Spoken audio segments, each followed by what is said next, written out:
పెద్దవి గ్రామం కోడమూరు మండలం కర్నూలు జిల్లా. నేను తులసి సీడ్ వారి కబడ్డీ వెరైటీ చేశాను. కాయ చూడండి 5 బజ్జలు ఉంది. కాయ కూడా మీడియం సైజు. కాయలు ప్రస్తుతానికి 2 పైరా.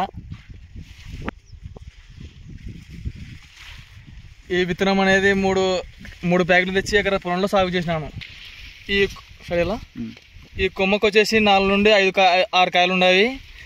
ప్రస్తుతం 2 పైరా ఉంది. ఇది కాపు మొత్తం పంట దిగుబడికి వచ్చే లోపల చెట్టుకి 100 నుంచి 120 కాయలు కాయ అవకాశం ఉంది. మొత్తం దిగుబడి వచ్చేసి లాస్ట్ కల్లా 15 నుండి 19 క్వింటాలు ఎక్స్పెక్ట్ చేస్తున్నాం. ఈ పంటకి మొత్తం స్ప్రేయింగ్ వచ్చేసి 3 సార్లు కొట్టడం జరిగింది. ప్రస్తుతం 2 పైరా.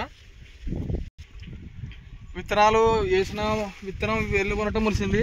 పంట కూడా సమానంగా ఉంది. మొక్క తోట మొత్తం ఒకటే లెవెల్గా ఉంది. తోటి రైతులు కూడా వేసుకోవచ్చు విత్తనాన్ని. తులసి సీడ్ వారికి నా యొక్క నమస్కారం, ధన్యవాదాలు.